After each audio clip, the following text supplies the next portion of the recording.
সর্বস্ব চুরি, কান্নায় ভেঙে পড়লেন মা। রাতের অন্ধকারে হইচই কাণ্ড দুর্গাপুরের ইস্পাত নগরীর বিদ্যাসাগর পল্লীতে। চুরি গেছে প্রায় সোনা রূপো এবং নগদ মিলিয়ে 1.5 থেকে 2 লক্ষ টাকা। ঘটনাস্থলে পৌঁছলো দুর্গাপুর থানার পুলিশ। ওই এলাকার একটি বাড়িতে থাকেন মধুমিতা পাল নামের এক বিধবা মহিলা। তার মেয়ে হায়দ্রাবাদে থাকেন কর্মসূত্রে। মধুমিতা দেবী দুর্গাপুরের একটি বেসরকারি সংস্থায় কাজ করেন। অন্যান্য দিনের মতো সকালে কাজে গিয়েছিলেন। রাত 8:30 নাগাদ বাড়ি ফিরে এসে দেখেন বাড়ির দরজা ভাঙা। ভেতরে ঢুকে দেখেন সমস্ত কিছু ছড়িয়ে ছিটিয়ে পড়ে। তারপরেই তার চিৎকার শুনে প্রতিবেশীরা ছুটে যায়। মধুমিতা পালের বক্তব্য আমরা শুনে নেব। পুলিশ পুরো ঘটনার খতিয়ে দেখে তদন্ত শুরু করেছে।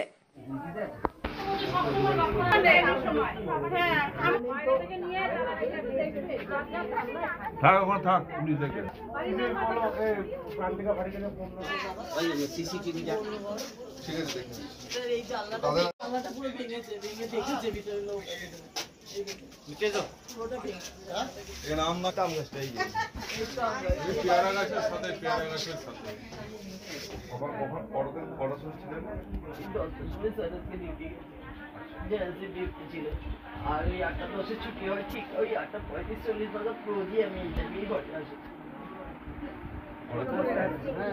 না না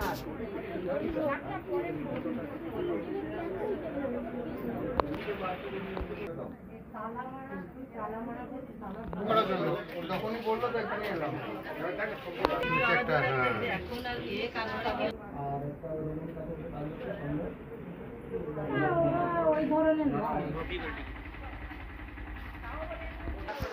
রয়েছে দেখুন দেখুন দিয়েছে নাকি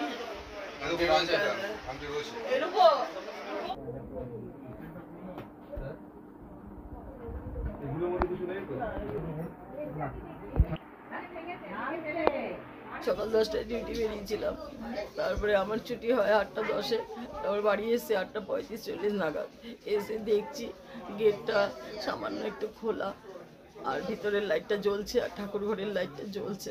তা আমি বাইরে থেকে চিৎকার করে মেয়েকে ডাকছি, মাম তুই কি চলে এসেছিস বাইরে থেকে আমাকে সারপ্রাইজ দিবি বলে? তো কোনো সাড়া পাচ্ছি না।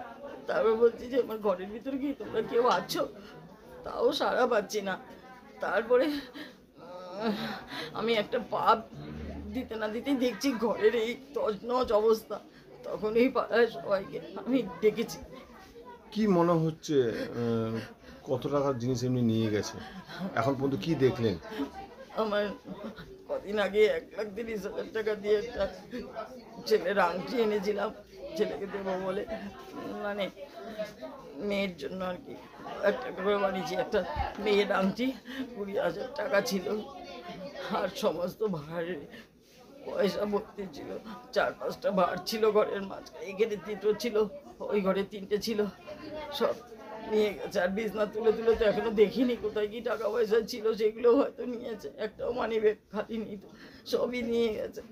কিছুই তো দেখতে পাচ্ছি না কোথাও কিছু আছে বলে। ঘড়ি ছিল, নতুন ঘড়িটা এনেছি এই 3-4 দিন আগে 9,000 টাকা দিয়ে, একটা জেন্টস ঘড়ি, সেটাও নিয়ে চলে গেছে। আমার একটা লেডিস ঘড়ি ছিল, সেটাও নিয়ে চলে গেছে। এরপরে আরো দেখতে হবে কোথায় কি আছে, ছিল আর নিয়ে গেছে, বুঝতে পারছি না। এখানে কে কে থাকেন? এখানে কেউ থাকে না, আমি একা থাকি। আমার মেয়ে বাইরে চাকরি করে, হায়দ্রাবাদে বাইরে থাকে। কতদিন ধরে এখানে থাকছেন? আমি আজকে 19-20 বছর হয়ে গেল। আপনার নাম? আমার নাম মধুমিতা পাল। আমাদের এখানে এই যে মহিলা, উনি একটা জায়গায় গার্ডের কাজ করেন। সেই সকাল 10টা থেকে বেরিয়ে যায়, রাত 8টায় ঢোকে। প্রতিদিনকার মতো আজকেও বেরিয়েছিল, কিন্তু এসে দেখেন উনি তালাটা ভাঙা বাইরে। ভেতরে গিয়ে দেখে আলমারি ইট দিয়ে ভেঙেছে এবং ভেতরে আরও কিছু জিনিসপত্র সম্ভবত চুরি হয়েছে। সোনার আংটি গেছে, টাকা পয়সা গেছে, 4টে ঘট গেছে, ঘড়ি গেছে। আমাদের এই পাড়া খুবই শৃঙ্খলা পরায়ণ পাড়া। আমাদের এই পাড়ার লোক এইসব করবে না, এটা ঘটনা। এটা অন্য কোথাও থেকে কিছু হতো। কত বছর ধরে উনি আছেন এখানে? উনি এখানে ধরুন বিয়ে হওয়া থেকে এসেছেন, তাও 25 বছর তো হয়ে গেল। ঘরে কে কে থাকে? ঘরে মা আর মেয়ে আউট অফ স্টেশন আছে, কর্মসূত্রে বাইরে থাকে। আমরা যা মনে করছি যে সোনা গয়না টাকা পয়সা মিলিয়ে প্রায় 1.5 লাখ টাকা চলে গেছে। ঘড়ি, ক্যাশ টাকা গেছে। ক্যাশ টাকা তো সব মিলিয়ে মার সোনা বায়না আসবাবপত্র মিলিয়ে 1 লাখ টাকা অবশ্যই গেছে। আপনার নাম? অজিত কুমার শীল।